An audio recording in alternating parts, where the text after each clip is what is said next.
pattern that we're looking at. Whoever has better mid-prio is usually the one to be able to take the game. Whoever has more aggression in the early stage of the game is the one who's able to take out the series. I love that you brought this up because that happened in game number 1, and we saw the punishment of it coming in from Team Falcons in game number 2, where they're like, haha, you thought Chill was going to cheese us in a different side? No, we're going straight for San. So that's something to keep in mind in this game, as the bans have already come through.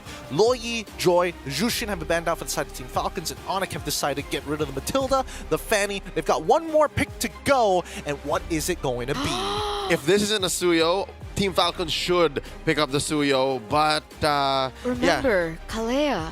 yeah, I think that's what Falcons was going for. Is like, all right, you take out the Suyo, or else we pick another blue-haired hero that's pretty damn broken. And there it is. If Team Falcons are going the way we think they are, this should be the Kalea. Should be, or Team Falcons just go Super Marco, put on that bulletproof vest, put him on the Granger once more. He's comfortable with it. Do they want to go for that 50-50 gamble Hard to say. on the Kalea? Because so far we haven't seen amazing Kalea games. Hey, Oh, they are still going. no It's still Kalea. No, you're not talking about the Filipino Kalea. This is a Filipino Kalea. Okay. What was the record? 60% win rate, right? After the games last night, this weekend. Yes. Oh, I'll double check. 50. Yeah. I think it was 50%. I could be entirely wrong about that. So- I'll double confirm. So that. stats-wise, in MPL Philippines, Kalea is a great hero. Now you're going up against the Indonesian Hanzo. Are you talking about the pilot not being right? I didn't say anything like that. I just said, like, Kalea does good in our meta. That's what I'm Okay, saying. okay. 50%. I've double checked that. There for you go. 3-3, the current win rate. See? So it's not great. Hey! It's 50-50. If it does well, it's amazing. Okay. If it's 50% and above in MPLPH, it does better than most places. It does 100%. It works all the time, 50% of the time. Okay. You know, disregarding the Kalea, we're going to see exactly how Team Falcons are going to be able to utilize it. But the Hanzo, right? The Hanzo hasn't been finding as much success Today, yeah. especially with the changes to Hanzo. Is it still a viable pick? You've seen it in action, right? Like, today alone, It's meh. I mean, after that game, obviously most people's ideas are going to be it's a little meh. But generally, I feel like picking it so early on is kind of strange. it doesn't have to be too early, no? Well, I wouldn't pick it here. I would have picked it maybe here in 3. in 3? Okay, if it's 3 and beyond, I think that makes a little bit more sense. Because now Team Falcons get to kind of play around it. They got the Harith, which is totally fine. I do think that he is still a little susceptible to the Hanzo, but they got the Hayabusa at the same time. Now, this could go both ways. This could easily be like, oh, I go into my little ghost form and dodge your ult, or you don't have any purple buff. What do you do at that point? That is tough. I didn't think about it that way. I was just going to say, clear, straight up, Hayabusa is the better Shinobi. Because I'm taking, again, from MPLPH standpoint, Hayabusa has always been sitting in A+, A-. Oh, yeah. Even in the presence of Joy and Suyo. That's a good point. That's a good point. Coming into this next phase. But it's a good read, though. Yeah. Even if Sans picks up the Sicilian, he always has to be at the mercy of how hard Kyle TZ wants to kill him. I suppose. I don't know. This one's a little tough to say because I feel like I guess this is Sans comfort because he was probably given an option. It's like, hey, you can play Barca, you can play Sicilian. It's kind of like up to you. And Sans is going to lean in to what carried him in game number 1, which was the Sicilian. I think, you know, despite Sicilian being one of those vulnerable mages, there is still a little bit more of sustain to him.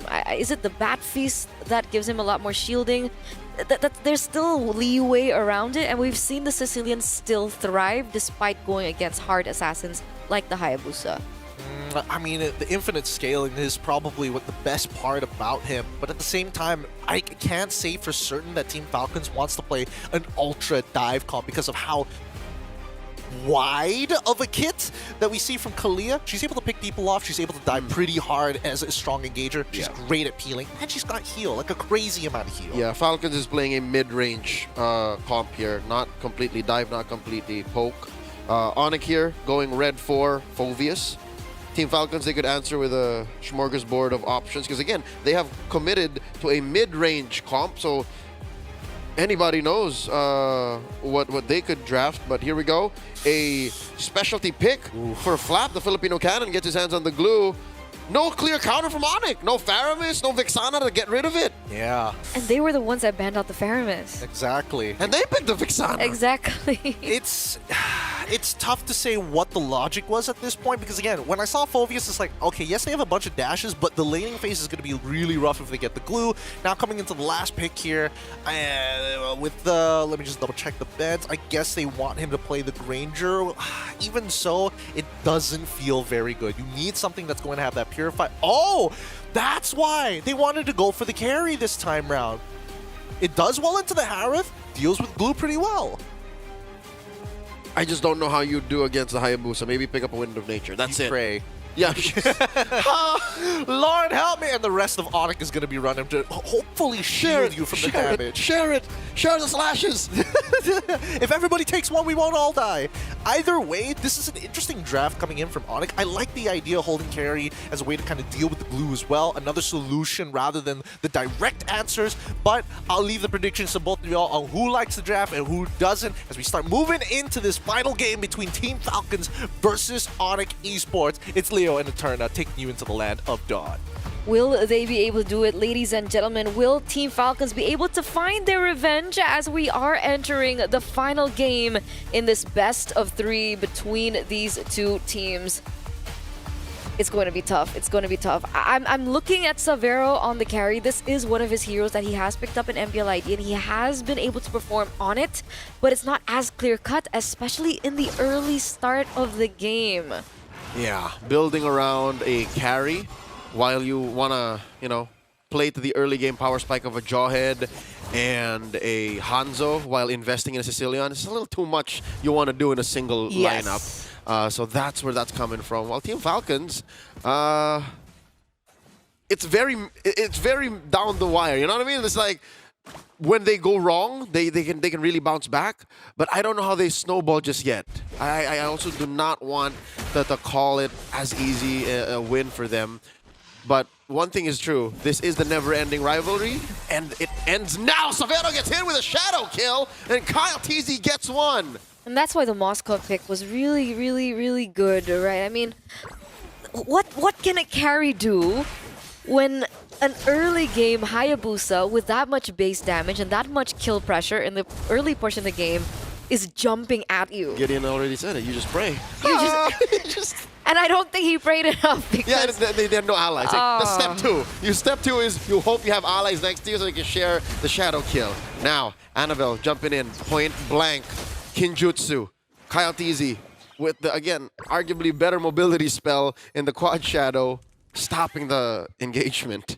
This is literally the performance that we were expecting from Kyrie on the Fanny in game number 2, and he's been able to do it really, really well. You can even see from his emblems, there's a lot more emphasis on, you know, neutral, objective take, jungling. There's also a little bit more, you know, just additional damage as well as attack speed as well coming in from this man. And how do they work around it? Oh, few though.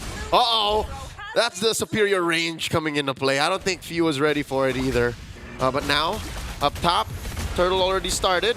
Looking for an engagement. Sanguine Claws compromising Team Falcon's engagement. The split early on. And now the ride, the flicker! Ryota displaced, jumping into the skies! Slam dunking on dudes! Down goes Ogwin, but so does Ryota. And now Flapty's gonna get popped here. Not enough healing just yet. Wait, the Sky Kings come back. Oh, yeah. They strike back. Kyle TZ is in the vicinity. Is he looking for a cheeky steal? And he doesn't get it. Kyrie with a sharp retribution. I think this is a smart way to approach the early game. ONIC should just isolate Savero, make as much trouble elsewhere, and then go from there.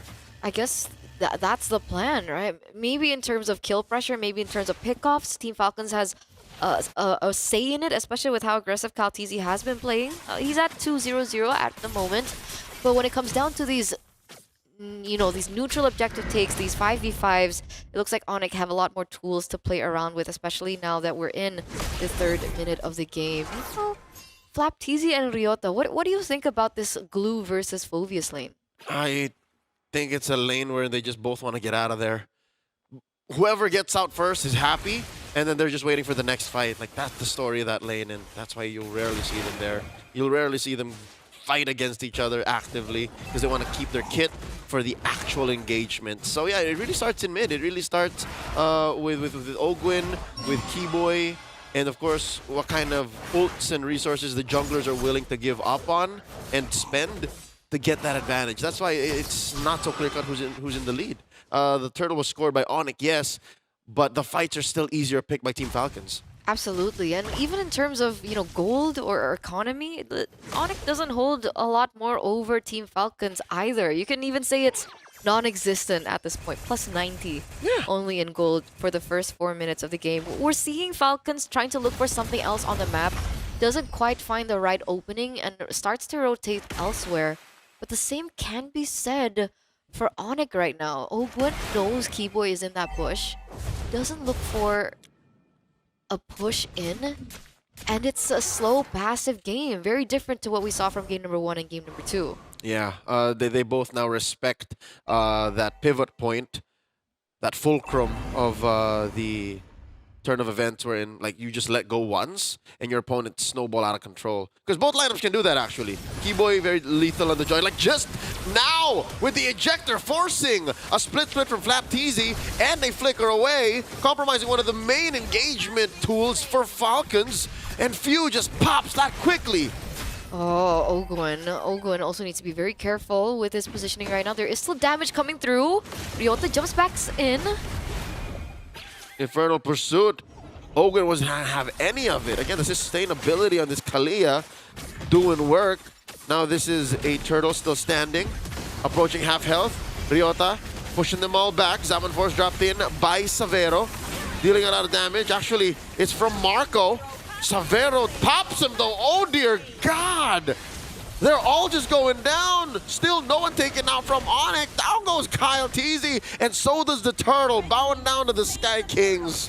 That's 4 members taken down from the side of Team Falcons of Philippines for the price of absolutely none. It's free 99. It's insane. ONIC pick up that neutral objective. They pick up this turret as well in the mid lane, and the Hayabusa will not be able to function with his purple buff. Everything taken out. This is a 3,000, almost 4,000 gold lead for the Sky Kings in the first 6 minutes of the game, and they really are rolling out of control. This is that clutch point, that transition moment in the game where a single trade, a single win in a fight plus conversions will put you and skyrocket you in a position like this.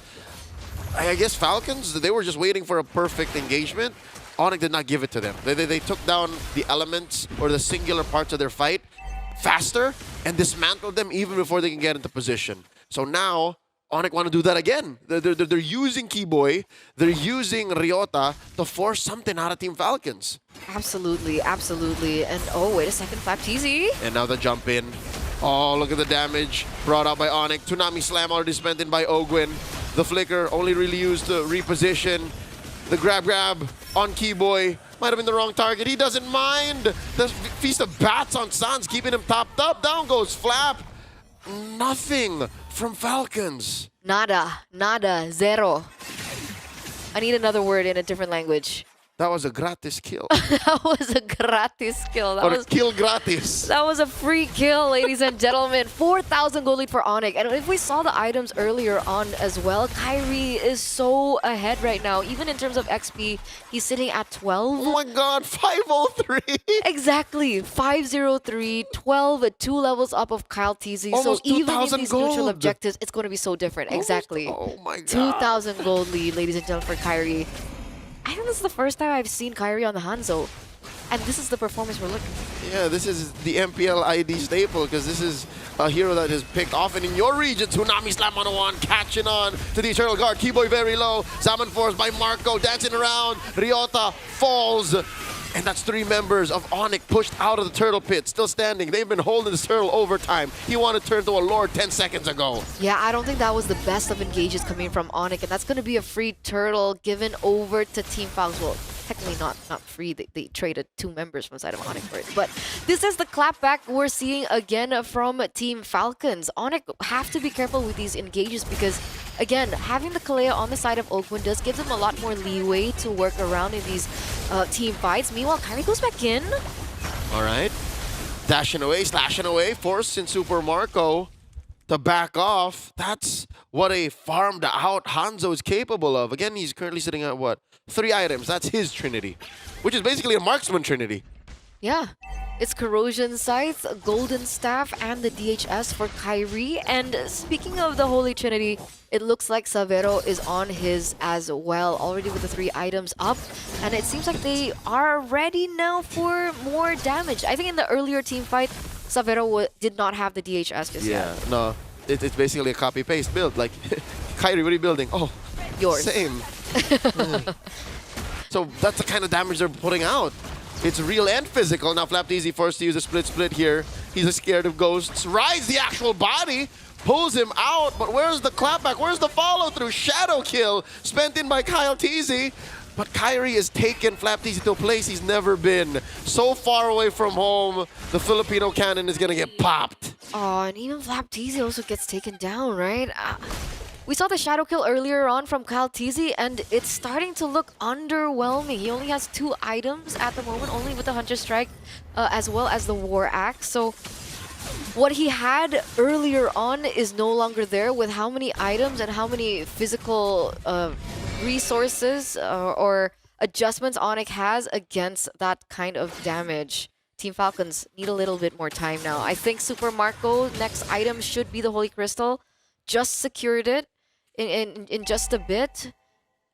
And I guess that's what they're waiting for, that power spike? Yeah, it's all on Marco right now because I'm looking even at Few. He only has 2 items. I'm looking at Kyle. He barely has 3. There, just built the Malefic Roar. So they are down. This is a significant 3K, 4K gold lead, ladies and gentlemen. And finally, the Holy Crystal on Marco. I think that's go time. Maybe. If Flap can get a decent split, they've always been so good at compromising Flap. Even Ogwin, his Tsunami Slams feel like a hug from a friend, you know? It's comfortable for ONIC. ONIC doesn't have magic resist. Oh, that's a conceal. And the ejector, threatened by Keyboy. Look at the back line. Few goes down. Ryota jumping in. Flapteasy taken out by Savero. Super Marco falls as well. And it's all a disaster for Falcons as Ogwin falls. Kyle? Teasy, the only one left. Oh, Jump. That's a soul snatch coming in. It's a wipeout. ONIC take down all of Team Falcons. The Sky Kings reign on top, ladies and gentlemen, in the 11th minute of this game. Full wiped out as they're going to be able to pick up this Lord, get more turrets under their belt, and Team Falcons have to go back to 0 and think about how they get themselves out of this precarious position, because it's looking like a 7,000 gold lead plus, almost a 10K. At this point. It's huge. And building, Eterna, and building. So far, Team Falcons have to think twice about leaving their base now. Yes, they are maybe a step or 2 away from sheer defeat, wherein your base is cleaned out, no inhibitors, and you're dealing with waves again and again and again. Now it's just miserable. It's just like, we can't leave. We can't set fights wherein we're the aggressors. They have to counterattack. That's the only way Team Falcons can win. If they punish ONIC by overextending. It's not going to be as simple, right? Because ONIC have so much range to work with. They also have Savero, technically not as great of range, but still really big siege potential on these inhibitor turrets. And we're seeing that damage come through. Keyboy already looking for the zone. The conceal already popped in as well. They've been able to take down the bottom inhibitor turret as they're looking for their next one. Ejector on to Super Marco, the perfect target. Falcons have gotten clipped. Down goes Flapteasy and Few. I'm going to say it. ONIC ID are going to take this series. Kyle Teasy and Ogwin are just holding on for dear life. 2-1. 2-1. The Sky Kings take the series. 2-1. 2-1. Really great stuff from the Sky Kings. A new hope. I mean, they went all the way to the grand finals.